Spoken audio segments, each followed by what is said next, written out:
Daddy, why does that lady keep looking at her papers instead of looking at you? The question came from a 7-year-old girl with strawberry blonde pigtails and a pink winter coat. Her small face pressed against the glass wall of the conference room on the 32nd floor of Westbrook Financial Headquarters in Hartford, Connecticut.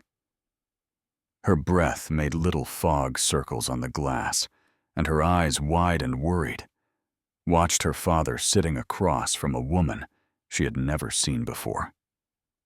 Inside that conference room, Nathan Cole sat perfectly still, his hands folded on the polished mahogany table, watching the CEO of Westbrook Financial sign his termination papers with the kind of mechanical efficiency you might use to approve a catering invoice or initial a routine expense report. She never once looked up at him, never once acknowledged that she was ending a man's career 3 weeks before Christmas, never once seemed to register that his entire world was crumbling, while holiday music played softly through the building's speaker system and 15,000 Christmas lights twinkled in the lobby 32 floors below.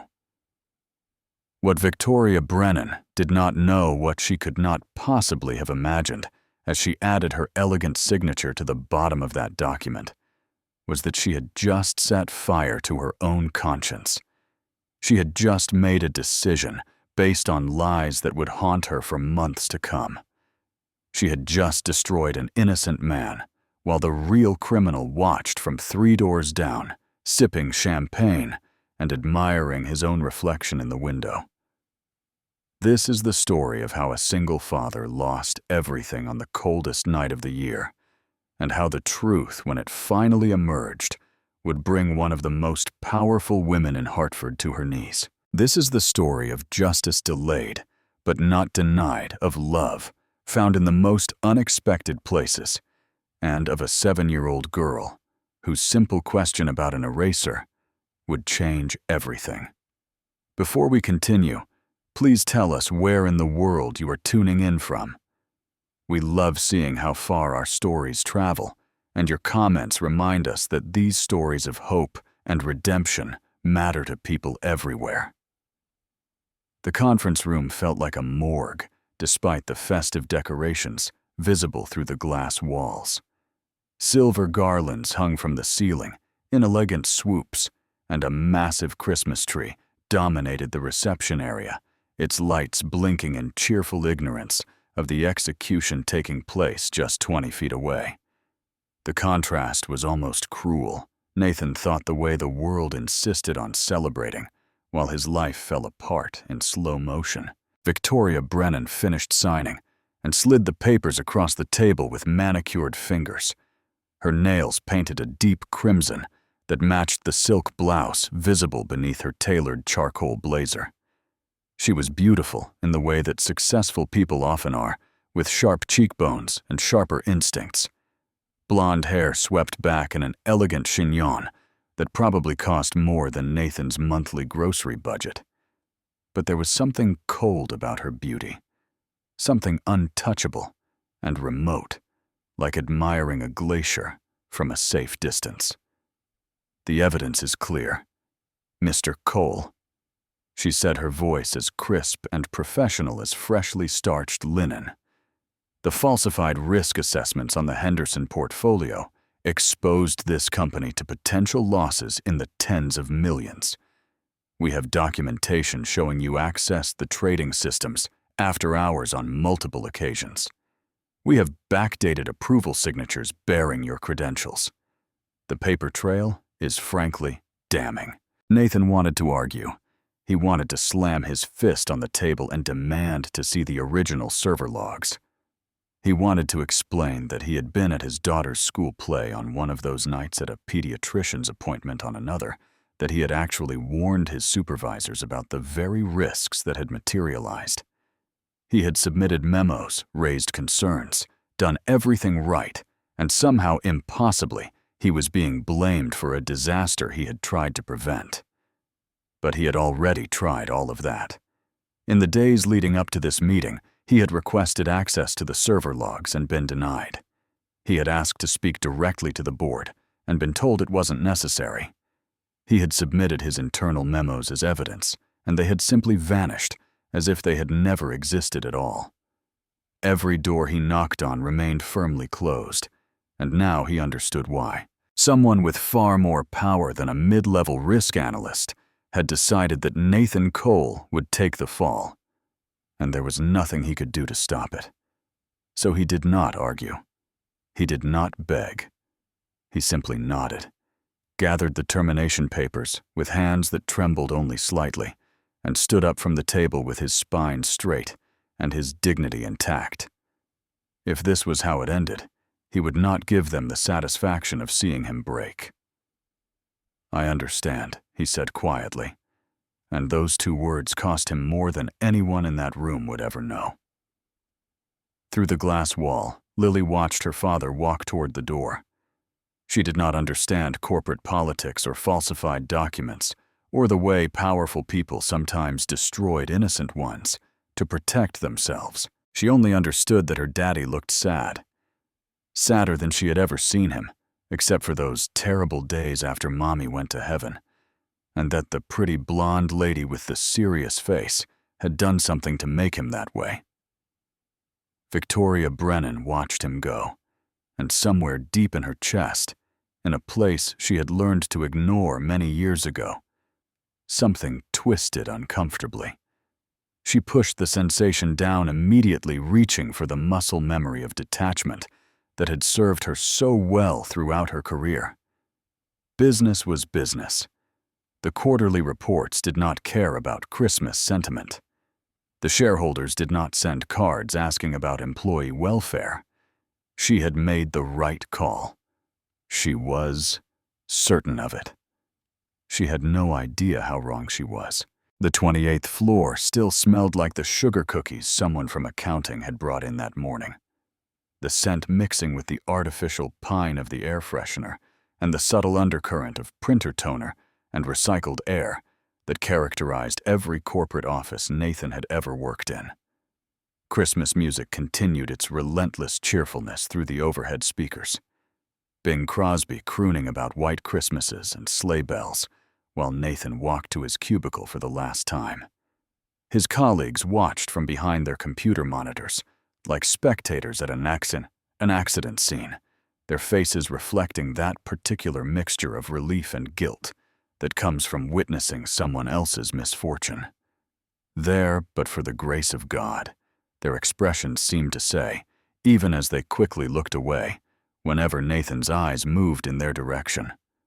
Some whispered behind their hands, their voices carrying just far enough to sting without being distinct enough to address. Others pretended to be absorbed in their screens, suddenly fascinated by spreadsheets and emails they had ignored all day. Nathan moved methodically, pulling a cardboard box from beneath his desk and beginning the process of dismantling 5 years of his professional life. The framed photographs came first because they mattered most.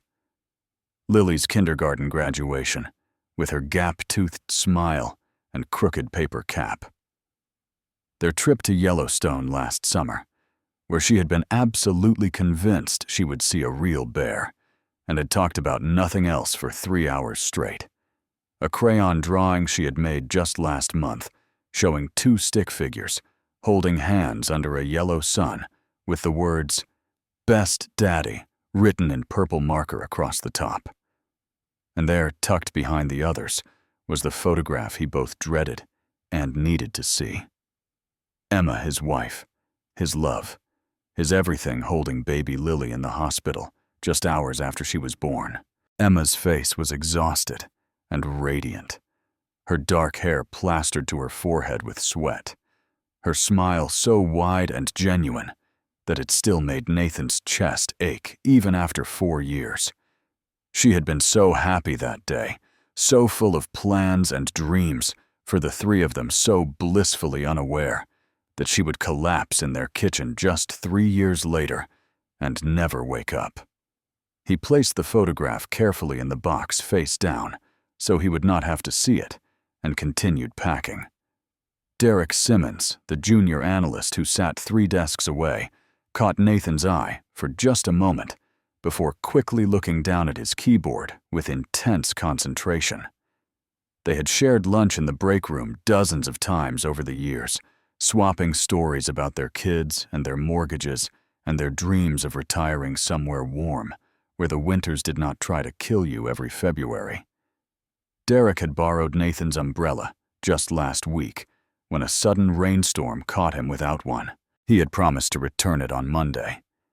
Now Derek studied the letters on his keyboard as if they might rearrange themselves into an excuse for his cowardice, and Nathan understood that he would never see that umbrella again, would probably never speak to Derek again, would become one of those cautionary tales people whispered about at company happy hours.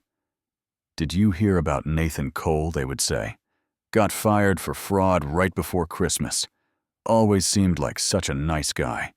You never really know people, do you?" Lily appeared at his elbow, her small hand tugging at his sleeve with gentle insistence.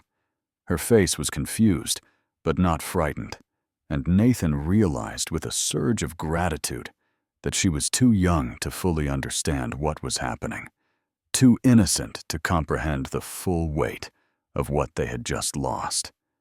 Mrs. Henderson said there would be cookies shaped like snowmen. She said, her voice clear and carrying in the sudden quiet of the office floor. At the Christmas party, she said they were going to have frosting and sprinkles and everything. Nathan felt his throat tighten as he knelt beside her, his knees cracking against the thin industrial carpet. His hands trembled slightly as he zipped up her pink winter coat, the one with the fur-lined hood she had begged for at the mall last month, the one he had bought even though it cost more than he could really afford, because her eyes had lit up so bright when she tried it on, and he could not bear to disappoint her.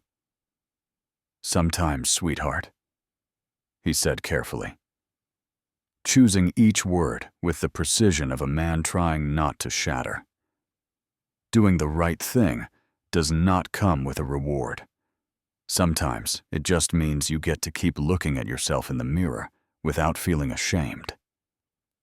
Lily considered this with the gravity only a child can muster, her small forehead creasing in concentration as she processed this new and confusing piece of information about how the world worked. She was so much like her mother in moments like these, so serious and thoughtful, so determined to understand things that did not make sense. "Did you do the right thing, Daddy?" The question hit Nathan like a physical blow, so simple and direct and impossible to answer.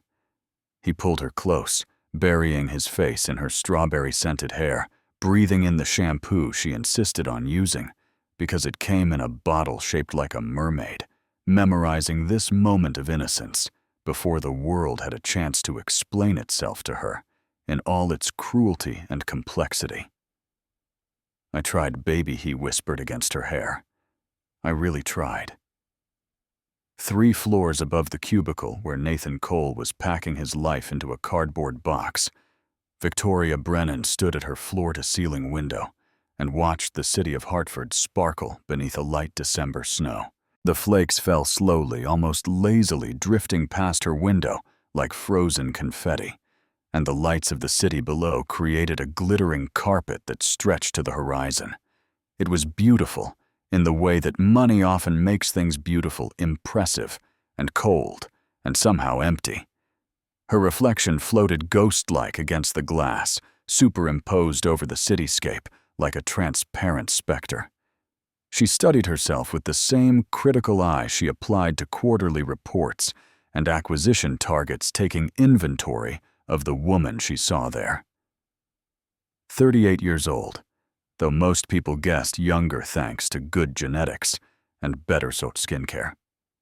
Sharp cheekbones that photographed well for annual reports. Blonde hair swept back in an elegant chignon that took her stylist 45 minutes every other week. A tailored crimson dress that matched the poinsettias on her credenza and cost more than some people made in a month. She looked successful. She looked powerful. She looked exactly like the kind of woman who built a regional investment firm with 12 employees, into a national powerhouse with offices in 7 cities over 16 years of calculated decisions and absolute dedication. She looked like a woman who had everything, and sometimes in quiet moments like this one, she wondered why that felt so much like nothing at all. Victoria had not always been this cold, this careful, this committed to keeping everyone at arm's length. Once upon a time, she had been a 14-year-old girl, watching her father lose everything because he trusted the wrong people, watching him sign over the house and the cars and every dream he had ever had because his business partner had been running a scheme that left them bankrupt and broken. She had watched her mother cry at the kitchen table, watched her father, aged 20 years, in 6 months, watched everything she thought was permanent dissolve like sugar in rain. She had sworn in that moment that she would never let that happen to her. She would never trust blindly. She would never let sentiment cloud her judgment. She would never be vulnerable the way her father had been vulnerable, never be destroyed the way he had been destroyed. And so she had worked fiercely and relentlessly, through 3 jobs in high school and 2 in college, through a mother who died of cancer during her junior year at Stanford, because they could not afford the treatments that might have saved her, through a brief marriage to a man who resented her ambition and divorced her by the time she was 29. She had built Westbrook Financial through sheer force of will, climbing over every obstacle, pushing through every barrier, becoming the kind of woman that little girls put on vision boards and middle-aged men talked about with a mixture of admiration and fear. She had achieved everything she set out to achieve. She had made herself untouchable, and somewhere along the way, she had forgotten that there was a human being underneath all that armor. Through the window, she saw them emerge from the building, 2 small figures moving through the falling snow. The man walked with his shoulders back, holding his daughter's hand, refusing to bow his head, even as the snowflakes accumulated in his dark hair. The little girl kept turning to look at the building, her face tilted upward, as if trying to understand what had happened inside those glowing windows, as if searching for answers in the lights and garlands and cheerful holiday decorations. Something twisted in Victoria's chest, an unfamiliar sensation, something heavy and sharp-edged that she could not quite name. She watched the man kneel down to adjust his daughter's coat, watched him brush snow from her pink hood, with gentle hands, watched him take her hand again, and continue walking toward the parking garage with the careful, measured steps of someone trying very hard not to fall apart. She pushed the sensation down immediately, reaching for her usual detachment, the way a drowning person reaches for a life preserver. Business was business. The evidence was clear. Daniel Mercer had falsified risk assessments and exposed the company to catastrophic losses. His termination was not cruelty, it was surgery, and any good leader understood that sometimes you had to cut out the infected tissue to save the body. She turned away from the window and poured herself a scotch from the crystal decanter on her credenza. The ice clinked against the glass with a clean, certain sound, and she took a long sip, letting the warmth spread through her chest, trying to fill the strange hollowness that had settled there. Her phone buzzed on the mahogany desk, a text from the board chairman congratulating her on swift and decisive action. She typed back a professional acknowledgement, 3 words that said nothing at all, and deleted the entire thread, as if erasing a conversation could erase the doubts that were beginning to whisper at the edges of her consciousness. Outside, the snow fell harder, covering the plaza in white, erasing the footprints of a man and his daughter, as if they had never been there at all. Somewhere in the city, a father was explaining to his child why Christmas might look a little different this year, why Santa might need to adjust his list, why sometimes bad things happened to good people for reasons that did not make any sense. Victoria Brennan finished her scotch and began reviewing next quarter's projections. The numbers made sense. The numbers always made sense. It was everything else that remained stubbornly, troublingly illegible. The report that ended Nathan Cole's career at Westbrook Financial was 19 pages long, printed on heavyweight paper, with the official letterhead of the Internal Audit Department and the signature of Bradley Hayes, Senior Vice President of Risk Management, at the bottom of every other page. It was a masterpiece of bureaucratic destruction, every paragraph carefully constructed with the precision of a legal document. Every accusation supported by documentation that appeared unimpeachable, every piece of evidence pointing directly at Nathan as the architect of a scheme to hide catastrophic risk exposure in the Henderson portfolio. What the report did not mention, what no one outside of Bradley Hayes' corner office knew, was that every single word of it was a lie designed to save Bradley's own skin. 7 months earlier, Bradley had approved a series of aggressive investment strategies that violated company protocol in ways that would have ended his career if anyone had bothered to look closely. He had been chasing a performance bonus that would pay off his 3rd divorce settlement and the beach house in Cape Cod that his new girlfriend had been admiring in magazine spreads. The kind of house that said you had made it, that you were somebody, that you deserved beautiful things and beautiful women and a beautiful life. The strategies had worked brilliantly for 5 months, generating returns that made Bradley look like a genius and had the board talking about moving him to the executive committee ahead of schedule. He had been on top of the world, drinking expensive champagne and planning his future as if it were already guaranteed. Then September arrived, and the market corrected in the way markets sometimes do, indifferent to the plans and dreams of the men who think they can predict it. $52 million evaporated in a single week of margin calls and panic selling. And suddenly, Bradley Hayes was not a genius anymore. Suddenly, Bradley Hayes was a man staring at the end of a 20-year career, at the destruction of everything he had worked for, at a future reduced to consulting work for companies too small to check references. He had 2 choices as he saw it. He could confess to the board and watch his life implode in real time, his reputation destroyed, his future reduced to ashes. Or he could find someone else to blame, someone without political connections, someone too busy with other obligations to notice the knife sliding between his shoulder blades.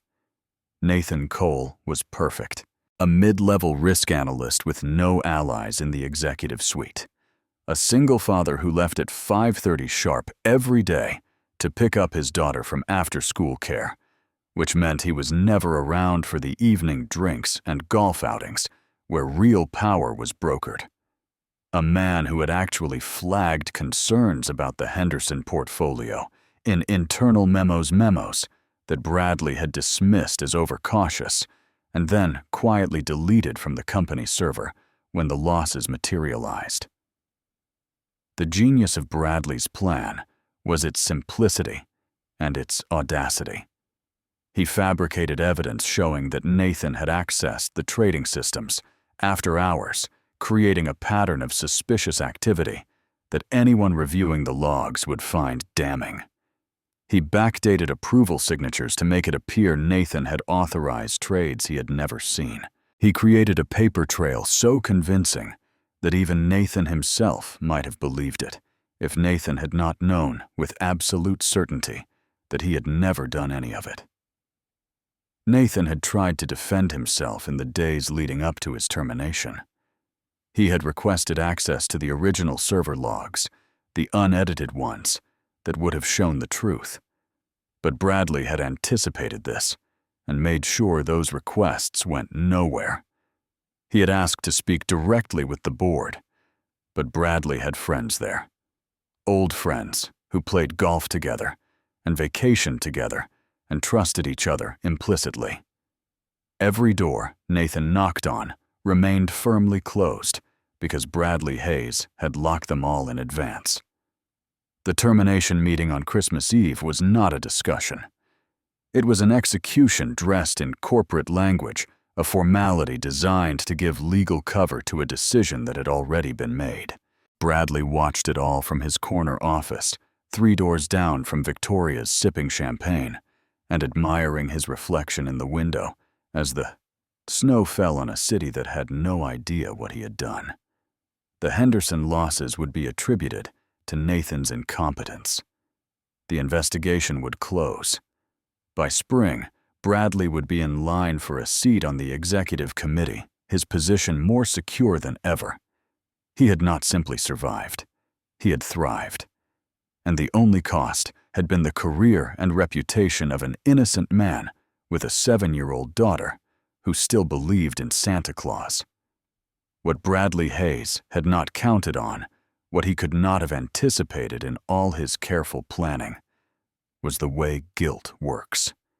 It does not announce itself with trumpets and thunder. It does not arrive all at once, overwhelming and undeniable. Instead, it seeps in through cracks you did not know existed. It waits in the quiet moments before sleep, when the champagne wears off and the silence becomes heavy. It takes the shape of memories you cannot erase, images that flash unbidden across your consciousness.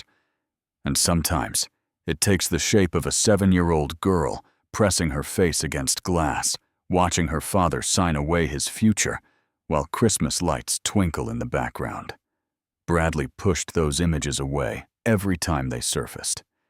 He reminded himself that this was business, that survival required sacrifice, that Nathan Cole would have done the same thing in his position. But the guilt remained patient and persistent, waiting for the moment when Bradley's defenses would finally crack. Nathan Cole had been raising Lily alone for 4 years, ever since the ordinary Tuesday afternoon that divided his life into before and after, with the brutal finality of a guillotine blade. He had been at his desk at Westbrook Financial, reviewing quarterly risk assessments and thinking about what to pick up for dinner when the call came. The voice on the other end belonged to Matt Patterson, their elderly neighbor, who sometimes watched Lily after preschool, and there was something in her tone that made Nathan's blood run cold before she even finished speaking. Emma had collapsed in the kitchen. The ambulance was on its way. Nathan needed to come home right now. He did not remember driving there. He did not remember parking the car or running up the front steps or pushing through the front door into a house that no longer felt like home. He only remembered seeing the paramedics in the kitchen, seeing his wife on the floor with her dark hair spread around her head like a halo, seeing 3-year-old Lily crying in Mrs. Patterson's arms because Mommy would not wake up no matter how many times Lily asked her to. Brain aneurysm, the doctors said later, a weak spot in a blood vessel that had been there since birth, invisible and undetectable, and a ticking time bomb that no one knew existed until it exploded. Emma had been making Lily's favorite mac and cheese for dinner. She had been humming a song from the radio, something pop and cheerful, that Nathan would never be able to hear again without wanting to weep. She had been 28 years old, healthy and vibrant, and so full of life that the very idea of her death seemed like a cosmic mistake, a clerical error in the universe's filing system. But the universe does not make corrections. The universe does not apologize.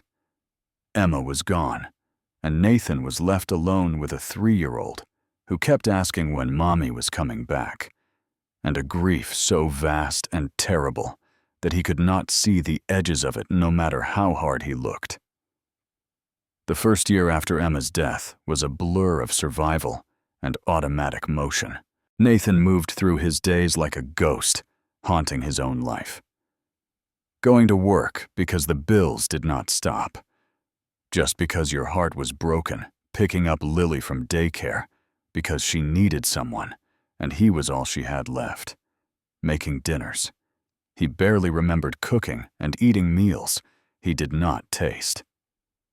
He would forget to eat for entire days, until Lily tugged at his sleeve and said she was hungry, and then he would scramble to make peanut butter sandwiches or heat up frozen chicken nuggets because he could not remember how to cook the real meals Emma used to make. He cried in the shower every night, so Lily would not hear letting the hot water run until it turned cold. Letting the sound of the spray mask the sounds that came out of him. Sounds that did not seem human. Sounds that scared him with their rawness and desperation. He would stand there until his skin was pink and wrinkled, until he had emptied himself of tears for another day. And then he would dry off and put on a brave face and read Lily her bedtime story as if everything was normal, as if his entire world had not collapsed, as if he had any idea what he was doing. His colleagues at Westbrook were understanding at first, offering casseroles and sympathy and the kind of awkward condolences that people give when they don't know what else to say. But grief does not conform to corporate timelines, and after a few months, the understanding began to curdle into impatience.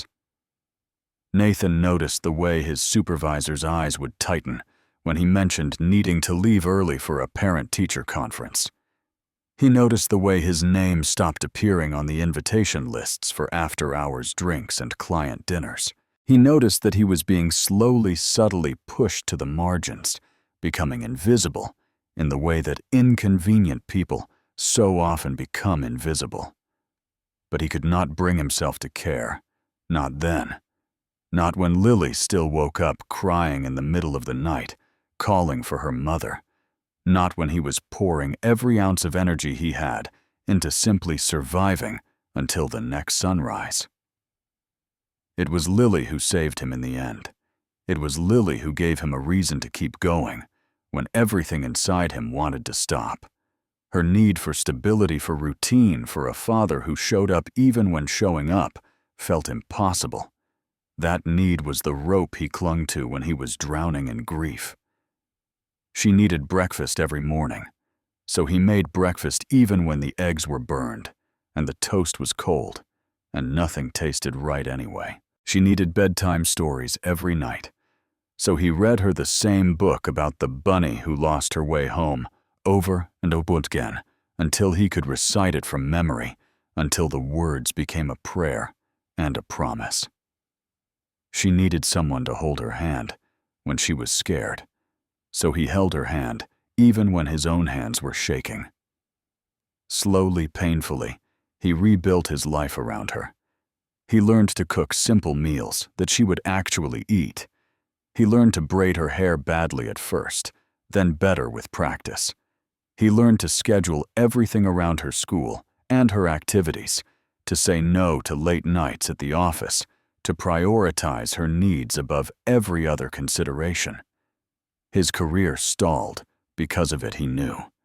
The promotions went to people who stayed late and played golf and made themselves visible in all the ways that Nathan no longer could. But he did not care about promotions. He cared about being there when Lily got off the school bus. He cared about making her favorite snack and asking about her day. He cared about being the father Emma would have wanted him to be. The job at Westbrook Financial was more than a paycheck to Nathan. It was proof that he could still provide for his daughter, still succeed at something, still be the man Emma had fallen in love with, even without her there to remind him who that man was. He worked hard, earned respect, took a 15% salary cut 3 years ago to care for his dying mother without complaint. He maintained perfect attendance despite being a single parent, despite the snow days and sick days and emergencies that made every working parent's life a constant juggling act. None of it had mattered when Bradley Hayes needed a scapegoat. None of it had mattered when Victoria Brennan decided to believe a stack of falsified documents instead of asking a single question about the man whose life she was destroying.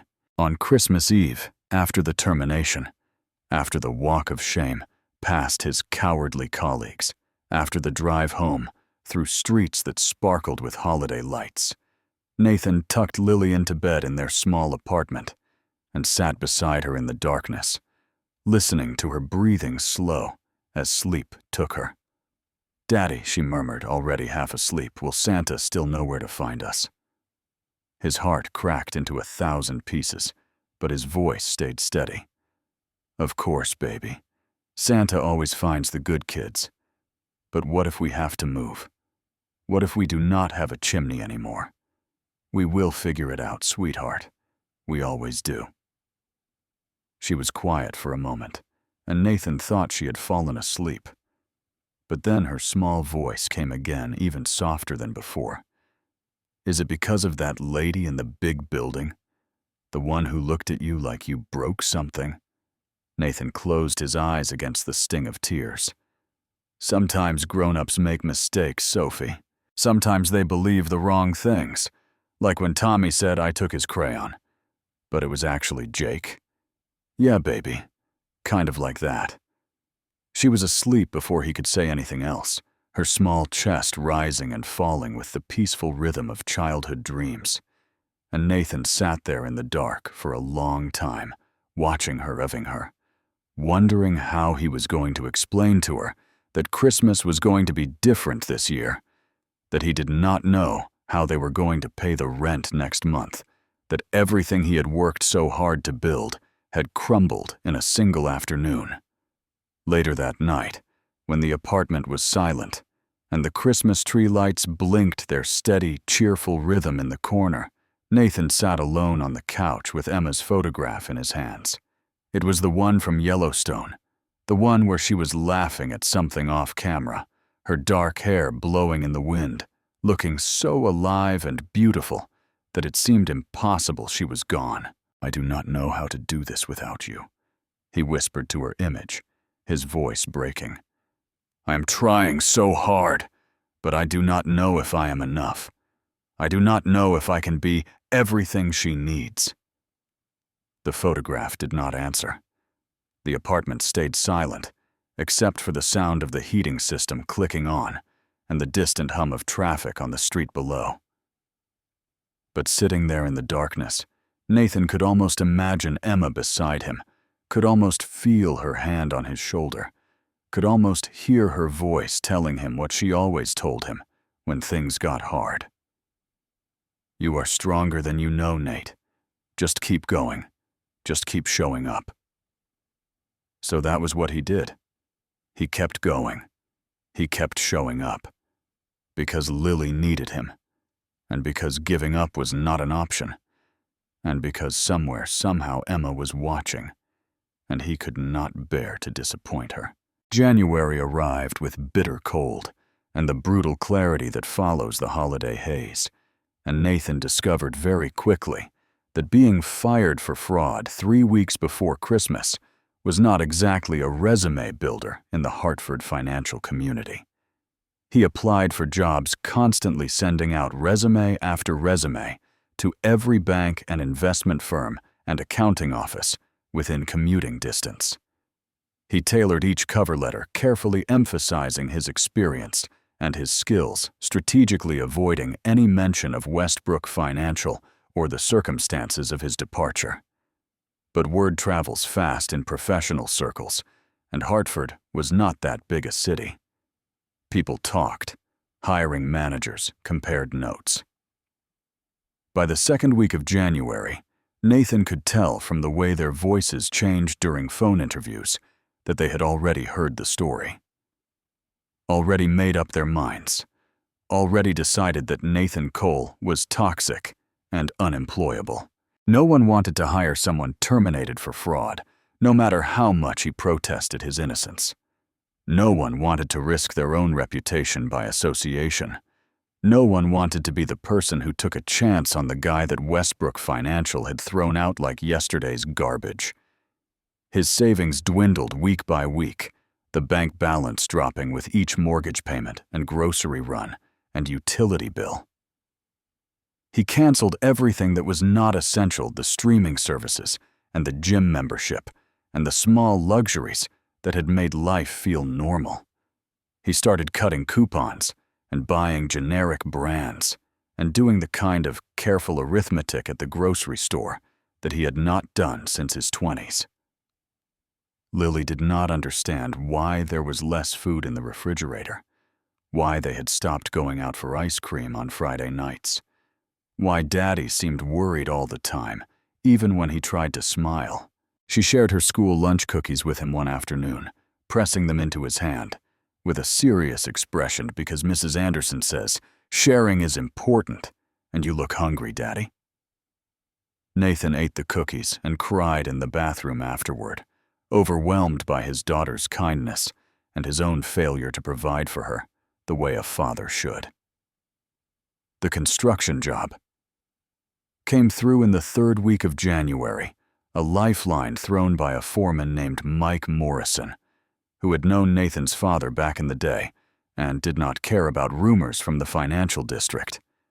The pay was less than half what Nathan had made at Westbrook. The work was physical and exhausting, and his hands, once used for nothing more strenuous than typing on a keyboard, developed calluses and blisters that made him wince every time he gripped a hammer or lifted a beam. But it was honest work, and the people were different. They talked to each other. They asked about your weekend. They shared lunch and told jokes, and treated Nathan like a human being instead of a liability to be managed. Mike Morrison did not care about Nathan's past, or the rumors swirling around his name. He cared about whether Nathan showed up on time and worked hard and treated his coworkers with respect. And Nathan did all three with the desperate gratitude of a man who had been given a second chance. The new routine was brutal, but sustainable. Nathan woke at 5 in the morning, making Lily breakfast before the sun came up, packing her lunch with the careful attention of a man who could not afford to waste a single slice of bread. He dropped her at before-school care at 6:30, arriving at the construction site by 7 for a full day of physical labor that left his muscles screaming and his mind blissfully empty. He picked her up from after-school care at 5, helped with homework, made dinner, supervised bath time, read bedtime stories, and collapsed into his own bed by 9 o'clock, too exhausted for anything except dreamless sleep. It was not the life he had imagined for himself.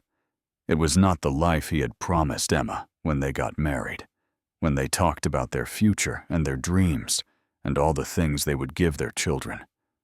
But it was a life, and it was theirs, and Nathan was determined to make it work. The father-daughter moments sustained him through the difficult days. Weekend trips to the library where admission was free, and Lily could check out as many books as she wanted. Hot chocolate with extra marshmallows on cold Sunday mornings, made from the cheap powdered mix because the good stuff was too expensive now. Lily, helping him learn to cook, standing on her step stool at the counter, and reading recipes aloud, while he followed her instructions with varying degrees of success. Building a snowman in the tiny courtyard of their apartment building, giving it a carrot nose that a neighborhood dog promptly stole.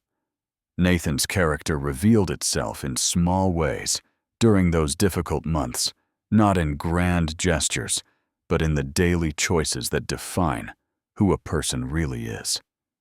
He helped Mrs. Patterson with her groceries every Saturday, carrying the heavy bags up to her apartment, even though she was grumpy, and never said thank you, and constantly complained about the volume of his television.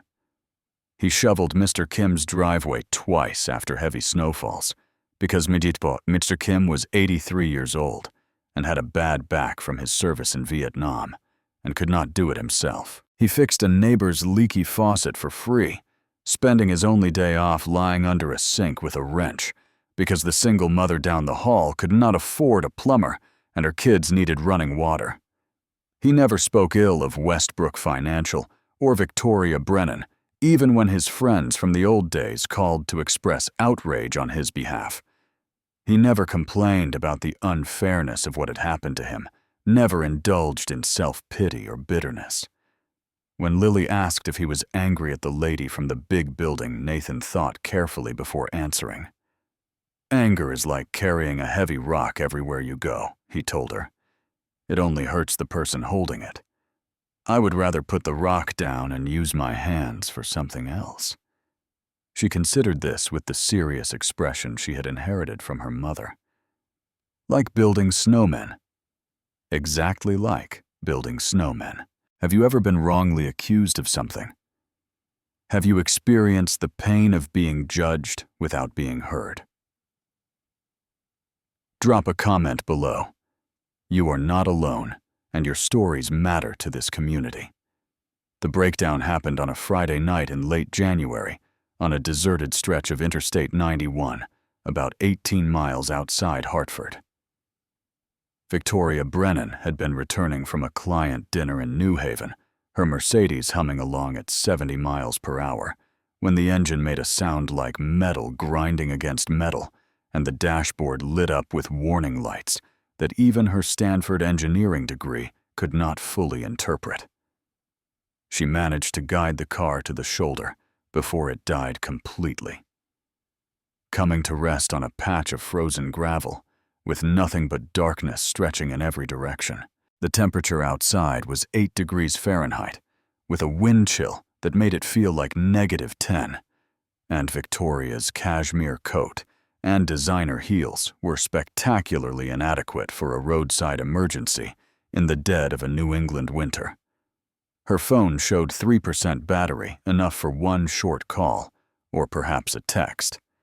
And the nearest town was a smudge of distant lights, too far to walk in dress shoes without risking frostbite. She considered her options, which were limited, and tried not to think about the irony of a woman worth several $1,000,000 freezing to death on the side of a highway because she had forgotten to charge her phone and neglected to keep a blanket in her trunk. That was when the headlights appeared in her rearview mirror, a pickup truck pulling over behind her, with its hazard lights blinking in the darkness. The driver stepped out wearing a canvas work jacket and moving with the unhurried confidence of someone who fixed problems for a living, someone who worked with his hands and understood how things fit together. It took Victoria a moment to recognize him, without the context of the office, without the suit and the employee badge, without the fear and resignation that had marked his face the last time she saw him. Nathan Cole looked different in the cold January air, calmer somehow, despite everything that had happened, more centered. The grief and anger she would have expected to see in a man she had wronged so terribly seemed to be absent, replaced by a quiet steadiness that surprised her. He did not recognize her at first. The CEO of Westbrook Financial, bundled in a cashmere coat, with her hair windblown and her makeup smudged from the cold, looked nothing like the polished professional in the corporate headshot. He simply saw a woman in trouble on the side of a dark highway and stopped to help the way his father had taught him, the way he tried to teach Lily. Car trouble, he asked, his breath making clouds in the frigid air. Victoria nodded, not trusting her voice, not knowing what to say to this man whose life she had destroyed on the word of a liar. Nathan spent a few minutes under the hood with a flashlight, his hands working quickly and competently, despite the cold checking connections and fluid levels, with the ease of long practice.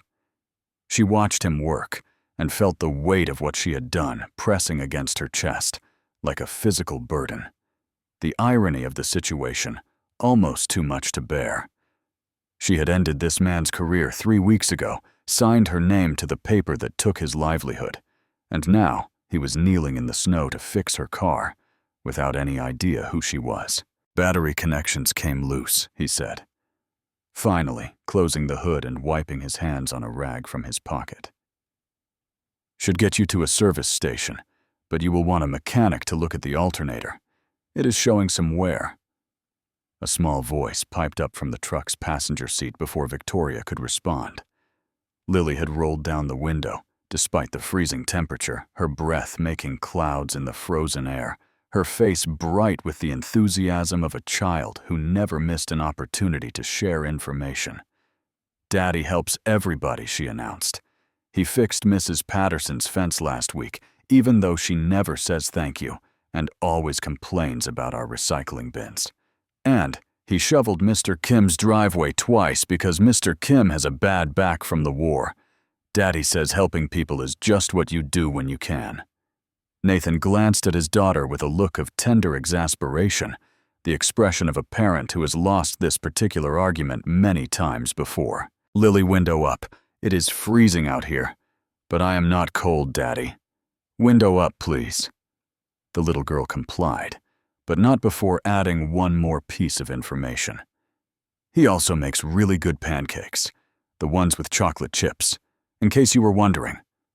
Despite everything, despite the cold and the circumstances and the guilt that had been building for weeks, Victoria found herself smiling. There was something disarming about the child's honesty, the unself-conscious way she cataloged her father's virtues, as if reading from a list she had been keeping the obvious love and pride in her voice. This was not the man described in Bradley Hayes's report. That man was calculating, deceitful, willing to risk millions for personal gain. This man stopped to help strangers in the cold and made chocolate chip pancakes for his daughter and helped elderly neighbors without expecting anything in return. You should be good to go, Nathan said, already walking back toward his truck. There is a service station about 4 miles up on your right, a place called Manny's. They are honest there. Will not charge you for work you do not need. Tell them Danny sent you. They will take care of you. Thank you, Victoria said. And the words felt inadequate, felt like nothing compared to what she owed him. But he was already climbing into his truck, already pulling back onto the highway, already disappearing into the winter darkness, while she stood alone on the shoulder, feeling smaller than she had felt in years. She watched his tail lights fade into the distance, red points of light, swallowed by the falling snow. And something shifted inside her, something that had been locked away for so long. She had almost forgotten it existed. That night, after she finally made it home to her empty penthouse, after she had poured herself a glass of wine and sat alone in the silence of her enormous apartment, Victoria pulled out Nathan Cole's personnel file and read it again from beginning to end. This time she read it differently. The wine sat untouched on the coffee table, condensation forming on the glass as the ice melted slowly. Victoria barely noticed. She was too absorbed in the papers spread across her lap, the personnel file she had reviewed dozens of times before, but never really read, never really seen. She noticed things now that she had overlooked before, small details that did not fit the narrative Bradley Hayes had constructed. Community service citations from the company newsletter recognizing Nathan's volunteer work at a local food pantry and his participation in a charity home-building project. Recommendation letters from previous employers praising his integrity, his work ethic, his reliability in times of crisis. A notation that he had taken a 15% salary cut 3 years ago, reducing his own income to care for his dying mother, while still maintaining perfect attendance and positive performance reviews. The file painted a picture of a man who gave more than he took, who showed up even when showing up was hard, who put others before himself in ways that most people only talked about doing. It was the file of a good man, an honorable man, the kind of man who stopped to help strangers on cold highways and made chocolate chip pancakes for his daughter. It was not the file of a fraud. Victoria read the warning memos Nathan had submitted about the Henderson portfolio memos she had somehow never seen during the investigation memos that clearly showed he had tried to raise concerns about the very risks that had materialized. She noticed the dates on those memos, saw that they predated the losses by months, recognized that if anyone had listened to Nathan Cole, the $52 million might never have been lost at all. But the memos had been buried, or deleted, or simply ignored. And now Nathan Cole was working construction for half his former salary, while the person who had actually caused the disaster was probably sleeping peacefully in some expensive home, his career intact, his reputation unblemished. Why would someone with this record suddenly commit fraud? Victoria asked herself, and the question echoed in the silent apartment without answer. Why would a man who had taken a pay cut to care for his dying mother suddenly risk everything for personal gain? Why was the fraud so clumsy and obvious that it practically announced itself to anyone who looked closely? The questions multiplied as the night wore on, each one leading to 3 more, each one chipping away at the certainty she had felt when she signed those termination papers. She had been so sure, so confident, that she was doing the right thing, that she was protecting the company from a threat. Now that certainty felt like arrogance, like willful blindness, like the kind of mistake her father had made all those years ago when he trusted the wrong person and lost everything. She poured herself a scotch, hoping the familiar burn would quiet the doubts, but the alcohol only made them louder. Every time she closed her eyes, she saw Lily's face pressed against the conference room glass. Every time the apartment fell silent, she heard Nathan's voice on the highway, calm and kind, offering help without hesitation to a stranger who did not deserve it. Victoria Brennan, who prided herself on making good decisions, who had built an empire on the quality of her judgment, was beginning to suspect that she had made the worst mistake of her life. Sleep did not come that night. Not really. She drifted in and out of troubled half-dreams, seeing images that did not make sense, faces that accused her, without speaking questions that had no answers. By the time the sun came up, painting the Hartford skyline in shades of pink and gold, she was exhausted, but wide awake, and she knew that she could not let this go. She needed answers. She needed the truth, and she was beginning to suspect that finding it would require her to question everything she thought she knew. The encounter happened on a Saturday afternoon in February, in an artisan coffee shop in Hartford's West End, where Victoria sometimes stopped between meetings when she needed caffeine and 15 minutes of peace. The shop was warm and cozy, filled with the smell of freshly ground beans and the soft murmur of conversation. The kind of place where people came to read books and have quiet conversations and pretend the outside world did not exist for a little while. Victoria had her mind on the afternoon's conference calls, mentally reviewing the talking points she would need when she nearly walked directly into Nathan and Lily on the sidewalk outside. Recognition was immediate. This time, no confusion, no moment of trying to place her face. Nathan's expression shifted from surprise to something harder, more guarded, a wall coming down between them so quickly that Victoria could almost see it being built brick by brick. The warmth she had seen on the highway, the calm kindness with which he had helped a stranger vanished completely, replaced by the polite distance you reserve for people you do not wish to know. "Miss Ashworth," he said, and even his voice was different. Careful and controlled, the voice of a man who has learned that vulnerability is dangerous. "Mr. Cole, I did not expect to run into you here." She heard herself speaking, and hated how corporate she sounded, how automatic, how much like the woman who had signed those papers without asking questions. Before Nathan could respond, Lily appeared at his side, her face lighting up with recognition. "Daddy." "That is the car lady. The one with the loose battery and the nice coat." "Did you get it fixed?" Daddy said. "You should get the alternator checked because they can be really expensive if they break all the way." Nathan placed a gentle hand on his daughter's shoulder, guiding her toward the bakery next door. "Lily, why do not you go pick out a cookie? Get whatever kind you want. I will be right there." The little girl bounced away with the enthusiasm. Only a promise of cookies can generate leaving Nathan and Victoria alone in an awkward silence on the busy sidewalk. Pedestrians flowed around them like water around stones. People with shopping bags and coffee cups, and lives that had nothing to do with what was happening between these two strangers, who were not quite strangers anymore. "I owe you an apology," Victoria said quickly before she could lose her nerve. "For the car thing. I should have said more than just thank you. I should have told you that I knew who you were. I should have said something. You do not owe me anything."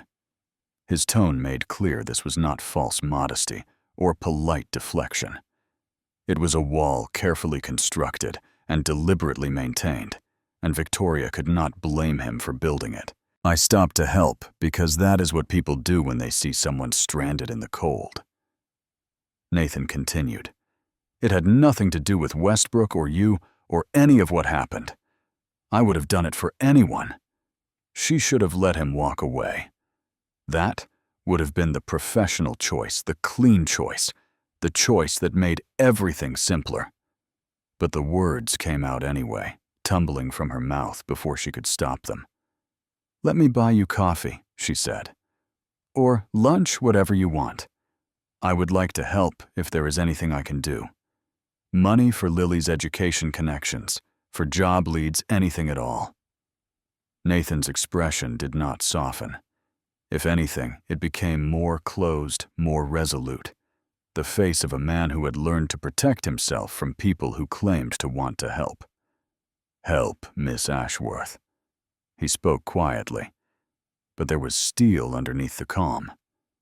"You signed the paper that took my job 3 weeks before Christmas.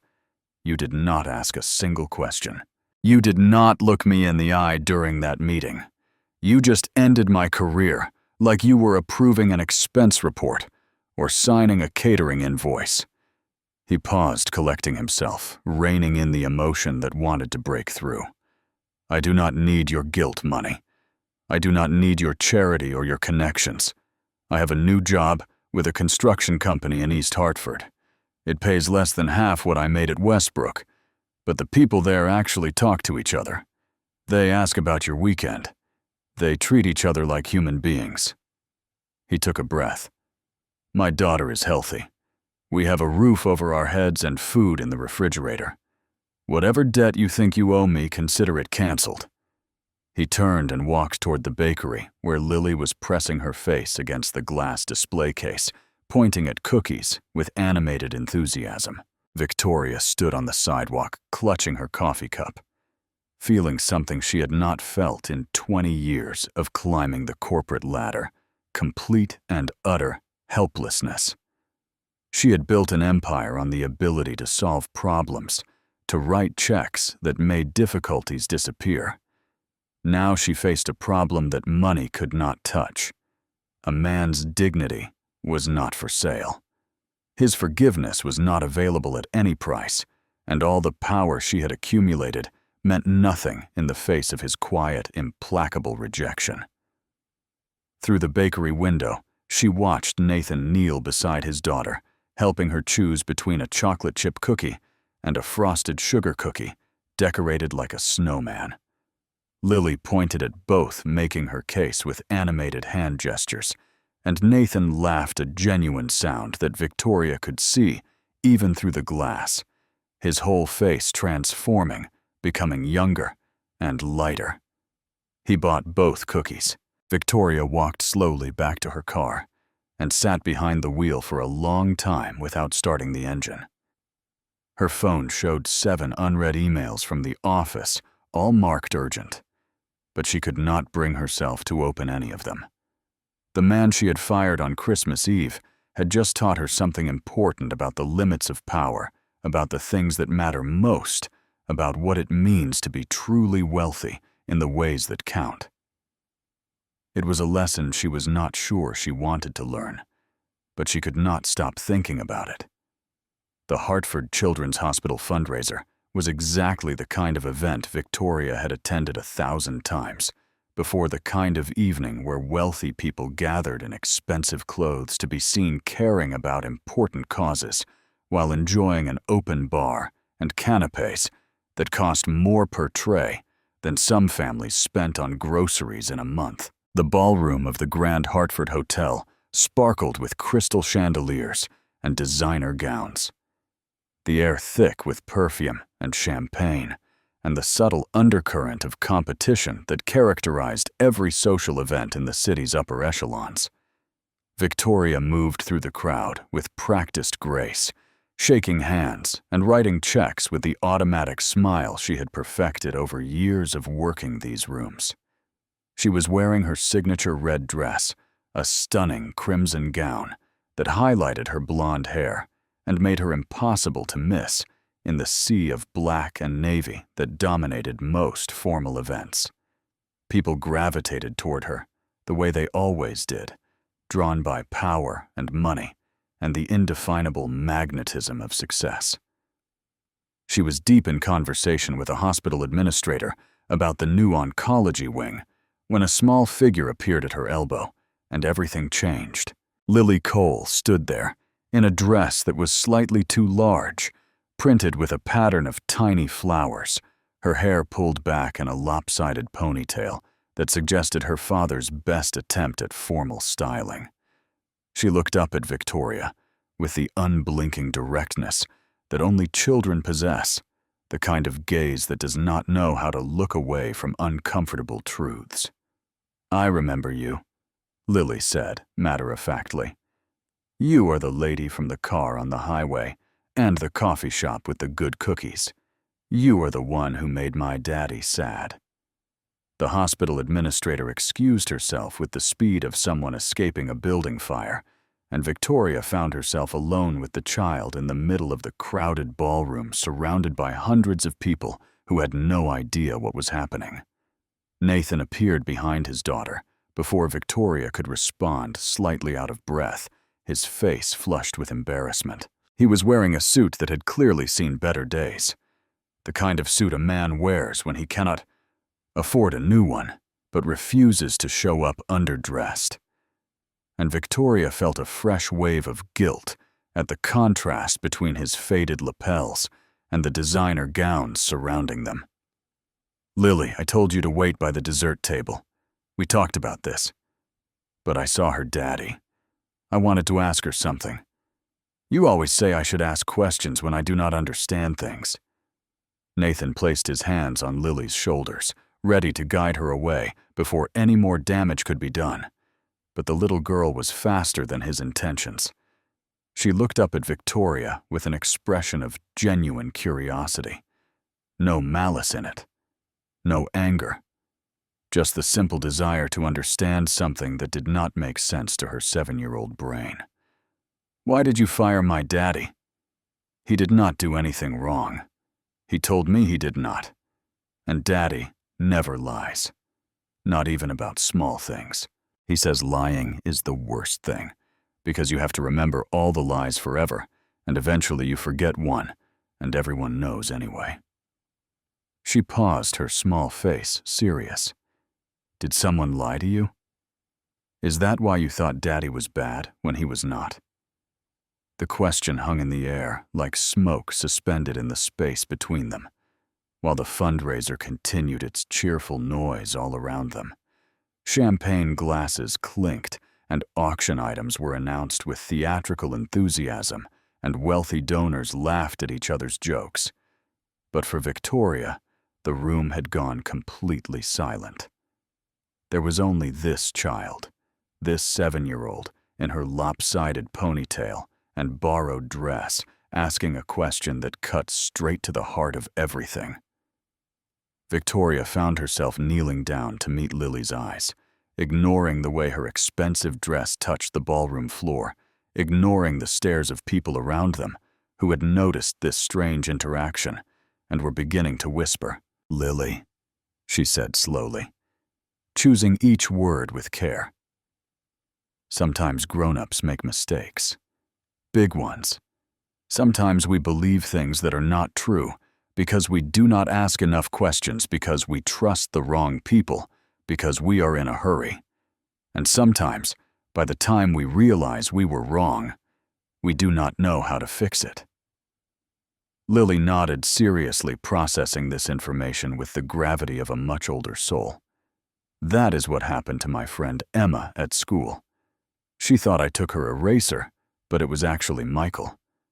She was really mad at me for a whole day and would not share her crayons during art time.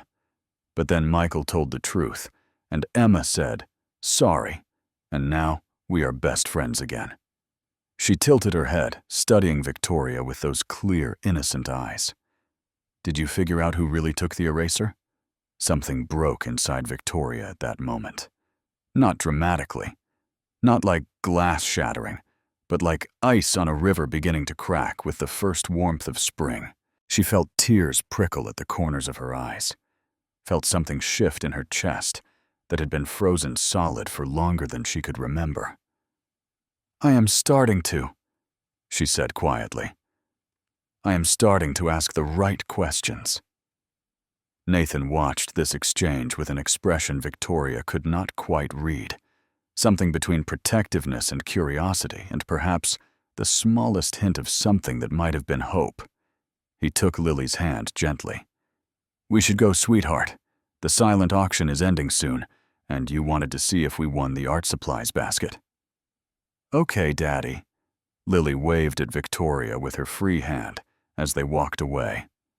"Bye, car lady. I hope you find out about the eraser." It made Emma feel a lot better when she knew the truth. Victoria watched them disappear into the crowd, her heart pounding in her chest, her mind racing with questions she should have asked months ago. A 7-year-old girl had just done what no board meeting, no performance review, no quarterly report had ever managed to do. She had made Victoria Brennan question everything. If this story is touching your heart, hit that like button.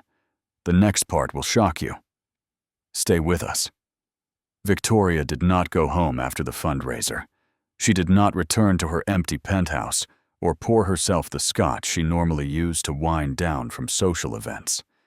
Instead, she drove directly to Westbrook Financial, pulling into the underground parking garage at 11 o'clock at night, with a determination that felt unfamiliar and necessary. The security guard barely glanced up from his phone when she entered the building. The CEO had every right to be there at any hour, and her presence after midnight was not unusual enough to warrant attention.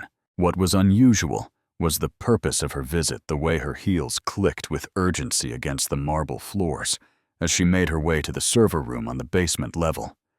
She called Janet Chen, a forensic IT specialist who had worked with her for 14 years and never asked unnecessary questions.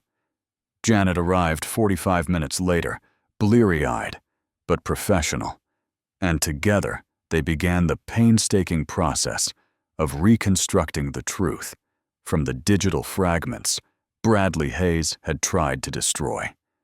It took 6 hours, but by dawn, Victoria had the beginnings of something that looked very much like the evidence she needed. The server logs Bradley had thought he had deleted completely still existed in backup systems he did not know about, ghost traces of files that had been modified and removed in patterns that told their own story. The IT staff Victoria interviewed in the following days remembered unusual requests from Bradley's office. In September, requests to backdate file modifications and delete email archives that had seemed strange at the time, but had not warranted questions when they came from a senior vice president with 20 years of tenure. The timestamps on the falsified documents did not match Nathan Cole's actual whereabouts on the nights in question.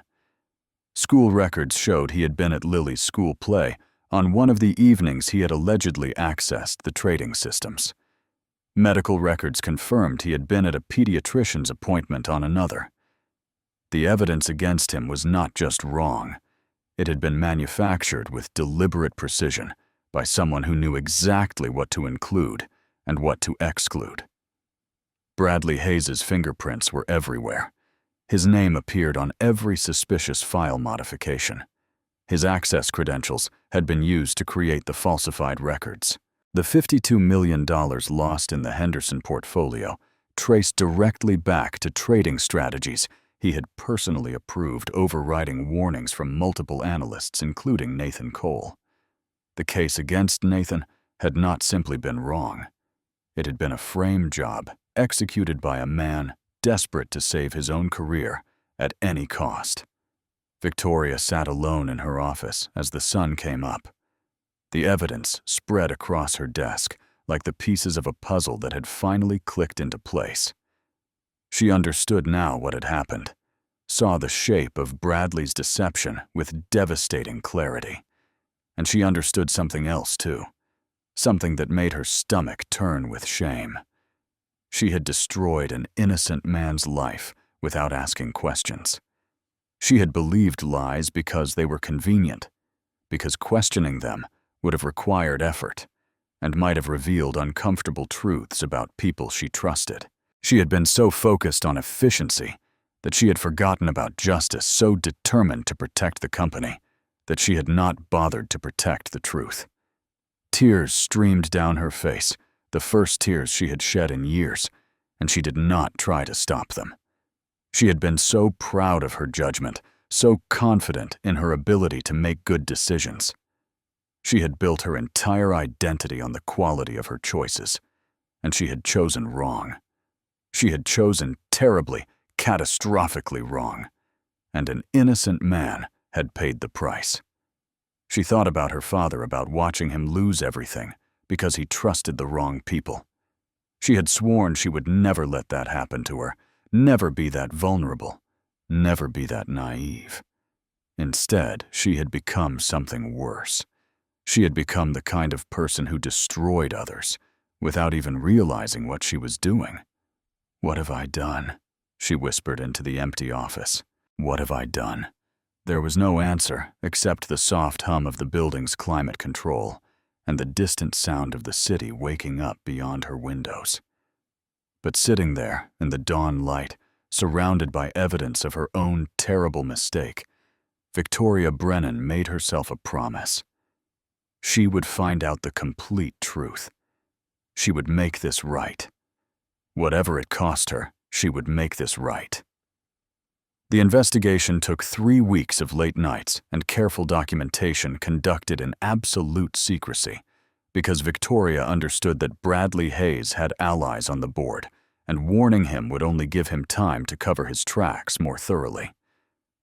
She worked alone for the most part, sharing information only with Janet Chen and a handful of trusted staff members who had demonstrated their loyalty over years of working together. She reviewed every server log Bradley had failed to completely purge, following digital trails through backup systems and archived databases that painted a damning picture of deliberate deception.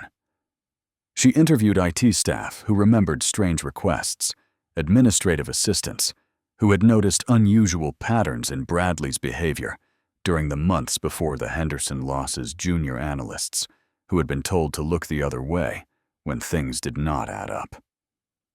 The evidence mounted day by day, piece by piece, until Victoria had 19 separate documents connecting Bradley Hayes directly to the fabrication of evidence against Nathan Cole and to the trading strategies that had caused the $52 million loss.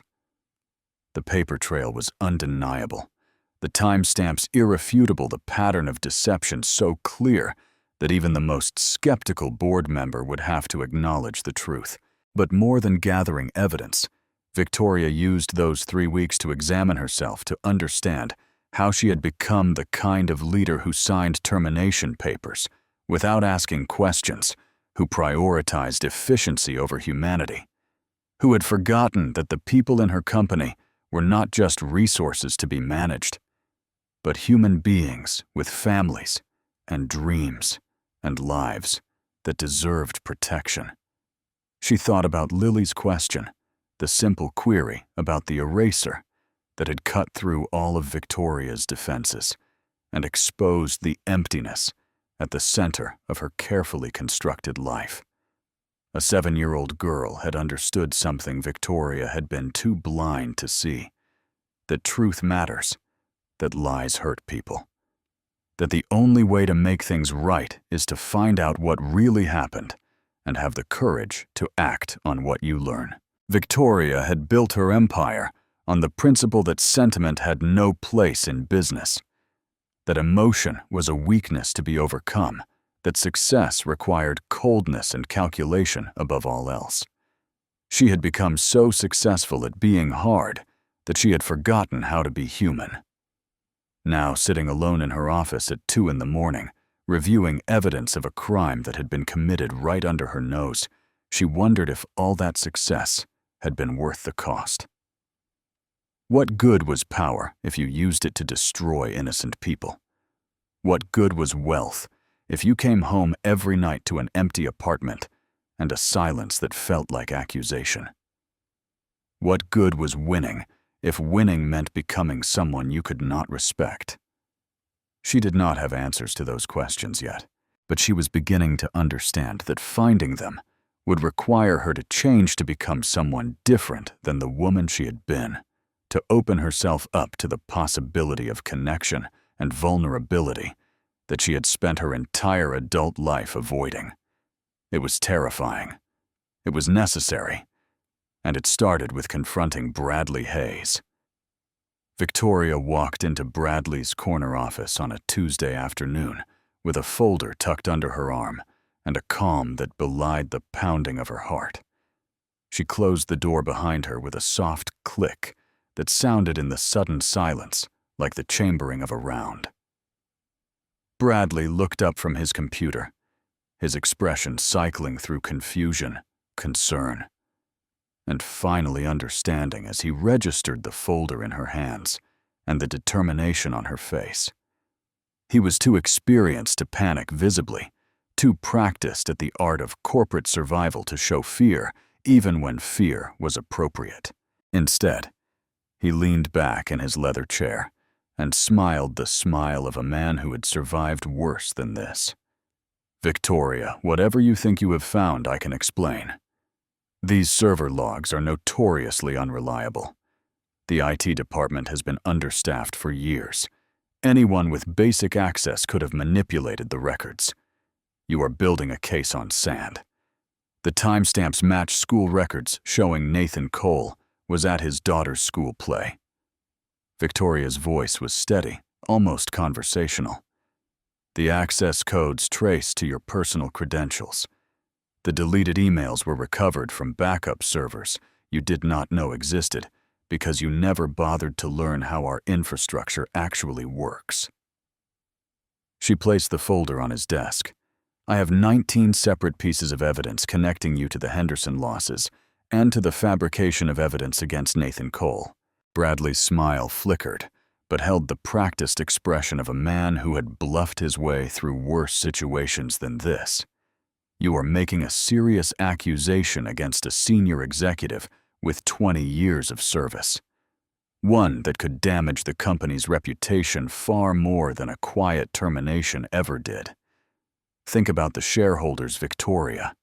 Think about the stock price. Think about your own position." He leaned forward, and for the first time Victoria saw the predator beneath the polished surface. "I have friends on this board. Old friends who remember when you were a junior analyst. If you push this, I will push back with everything I have, and I promise you it will get ugly." Victoria had anticipated this moment. She had played it out in her head dozens of times, preparing for every threat he might make, every leverage point he might try to use. Bradley Hayes had spent his entire career accumulating power like a dragon hoarding gold. He believed this made him untouchable. He was about to discover otherwise. "Bradley, I grew up watching my father lose everything because he trusted the wrong people, because he believed their smiles and their promises. I swore I would never let that happen to me." She paused, holding his gaze with an intensity that made him shift uncomfortably in his expensive chair. "But I also swore I would never become the kind of person who causes that kind of destruction. I broke that promise when I signed those termination papers. I became the thing I feared most. I destroyed an innocent man because I was too arrogant to ask questions." She picked up the folder. "I am not giving you a choice, Bradley.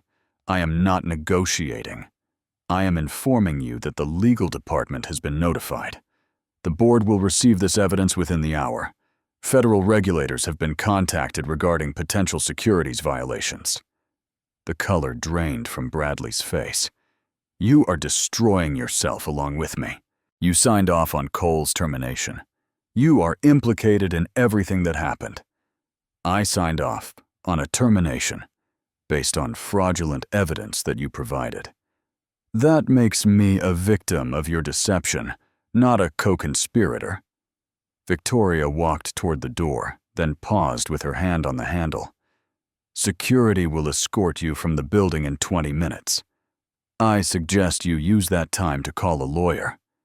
She walked out without looking back, her heart pounding her hands, shaking with a mixture of fear and exhilaration, and something that felt remarkably like relief.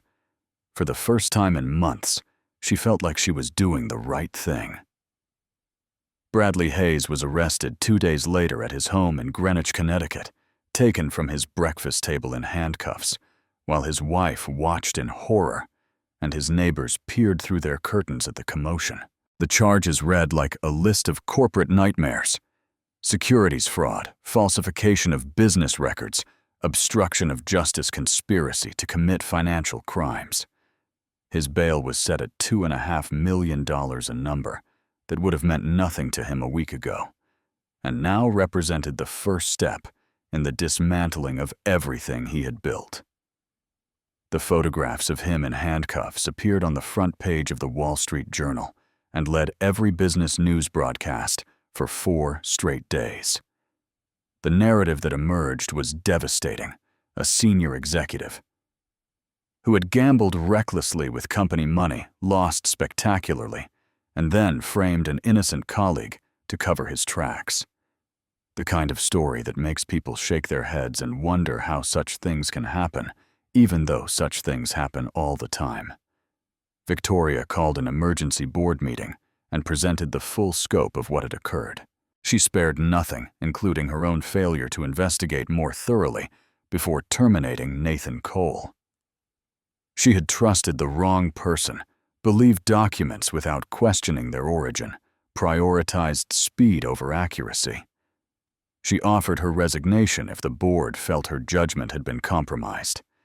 They declined unanimously, and several members later told her privately that her willingness to admit error had actually increased their confidence in her leadership.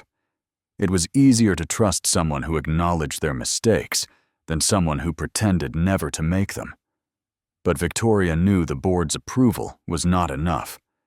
There was a debt that could not be paid with press releases or settlement checks so wrong, that could not be made right with corporate gestures and legal agreements. She had taken something from Nathan Cole that no amount of money could restore: his reputation, his sense of security, his daughter's belief that the world was fundamentally fair. She drafted a personal letter and deleted it because the words felt hollow. She composed an email and closed the window because it seemed cowardly. She practiced speeches in her empty penthouse, trying to find the right combination of words that would convey the depth of her regret, and every version sounded inadequate. Finally, she did the only thing that felt honest. She drove to the construction site where Nathan worked and waited in her car for 3 hours until his shift ended at 6 o'clock. Nathan emerged from the Morrison construction trailer covered in dust, his work boots caked with mud, looking more at peace than Victoria had ever seen him at Westbrook Financial. There was something different about him now, a calmness that had nothing to do with resignation and everything to do with acceptance, as if he had made peace with the hand he had been dealt and found a way to build something good from it anyway. He noticed her car immediately, but took his time walking over, peeling off his work gloves with deliberate slowness, his expression unreadable. Victoria got out of the car and stood waiting for him, her designer shoes completely inappropriate for the gravel lot, her cashmere coat standing out against the backdrop of construction equipment like a peacock in a flock of sparrows. "I came to apologize," she said, when he was close enough to hear. A real apology, not the corporate kind. and to offer you your job back. Any position you want, any salary full back, pay with interest, complete restoration of benefits." Nathan leaned against her car door, studying her face with an intensity that made her want to look away, but did not let herself. He was silent for a long moment, long enough for Victoria to hear the sounds of the construction site around them. The beeping of equipment backing up the shouts of workers, calling to each other, the distant rumble of traffic on the highway. Why now? What changed? Victoria took a breath. Because I finally asked the right questions. Because a 7-year-old girl reminded me that lying is the worst thing. Because I found the truth about who really took the eraser, and I could not pretend I had not. Something shifted in Nathan's expression, a slight softening around the edges that might have been the beginning of understanding.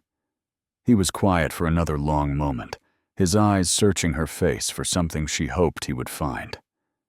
"I will think about it," he said finally. "But you should know that if I come back, it will not be because I forgave you. Not yet. It will be because my daughter deserves better than a father who cannot move forward when someone offers him a chance." It was not absolution. It was not the clean slate Victoria had hoped for. But it was the beginning of something, a crack in the wall between them, through which light might eventually find its way. She nodded, not trusting herself to speak, and watched him walk back toward the construction trailer, where his co-workers were waiting.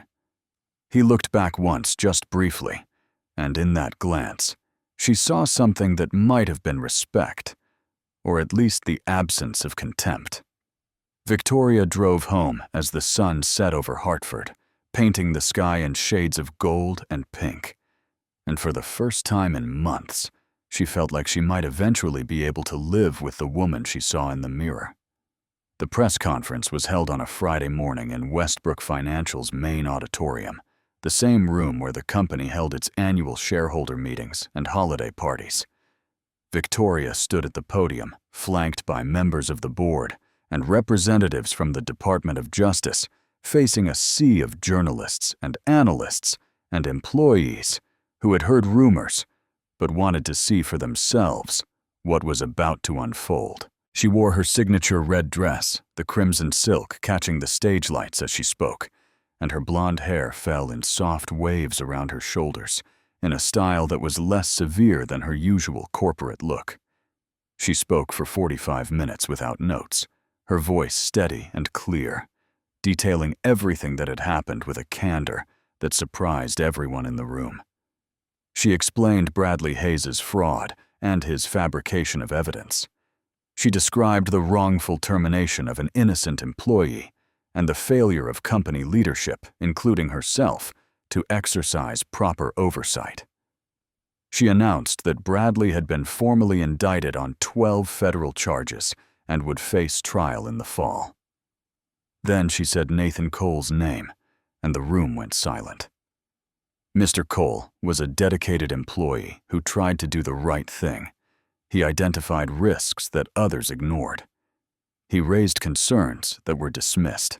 When those risks materialized into catastrophic losses, he was blamed for a disaster he had actually tried to prevent. Victoria's hands gripped the podium, her knuckles white with the effort of maintaining her composure. "On behalf of Westbrook Financial, I offer Mr. Cole a complete and unreserved apology. We were wrong. I was wrong. And we are committed to making this right, not just with compensation, but with real and lasting changes in how this company treats its people." The cameras flashed. The questions erupted. Through it all, Victoria searched the room until she found Nathan sitting in the back row with Lily on his lap. The little girl was watching with wide eyes, probably not understanding everything, but sensing that something important was happening to her father. After the conference, Nathan approached the podium where Victoria was still fielding questions from reporters. He waited patiently until she finished with the last journalist, then extended his hand. It was the first time they had touched since the night he fixed her car on the highway. "Thank you," he said simply, "not for the job offer or the back pay, for telling the truth publicly in front of everyone. It matters more than you know." "What will you do now?" Victoria asked. Nathan looked down at Lily, who was examining a microphone someone had left on the podium, with intense curiosity. "I have decided to accept your offer," he said. "But not the same position. I want to head a new department. Whistleblower Protection Employee Advocacy. Making sure what happened to me does not happen to anyone else." Victoria nodded without hesitation. "Consider it done." "And one more thing." Nathan paused, choosing his words carefully.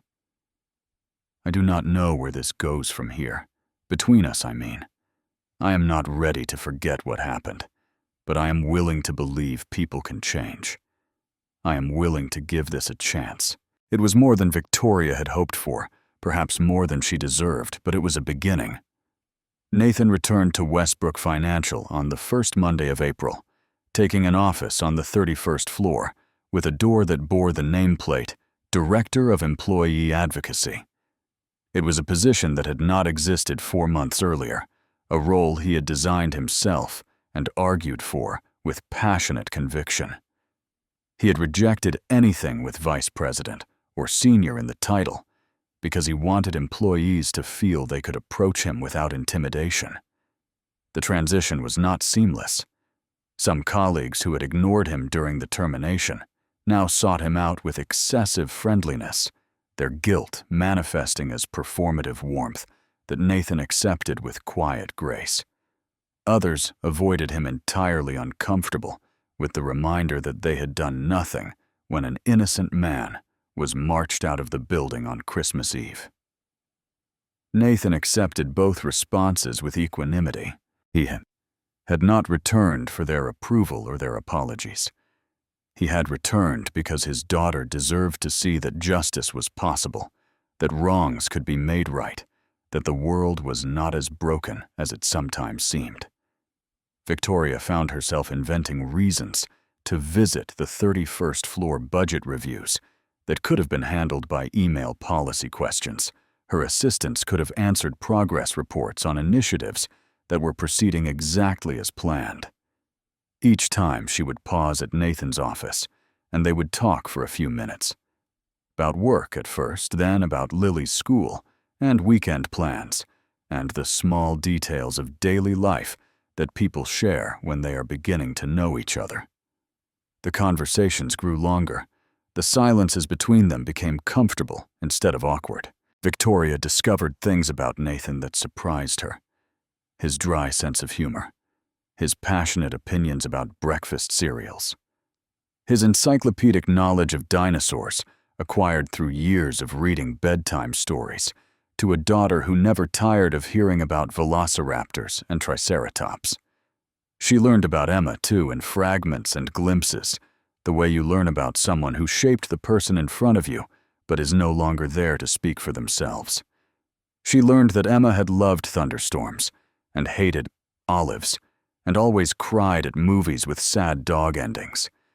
She learned that Nathan still sometimes turned to say something to Emma before remembering she was gone, that there were moments, even after 4 years, when the loss hit him fresh and raw. Lily, for her part, had decided that Victoria was no longer the car lady or the sad lady, but simply Victoria, someone who showed up at soccer games and praised lopsided watercolor paintings and listened with genuine interest when Lily explained the complexities of second-grade social dynamics.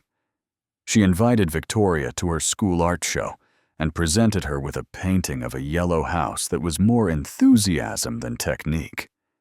"It is your house," Lily explained seriously.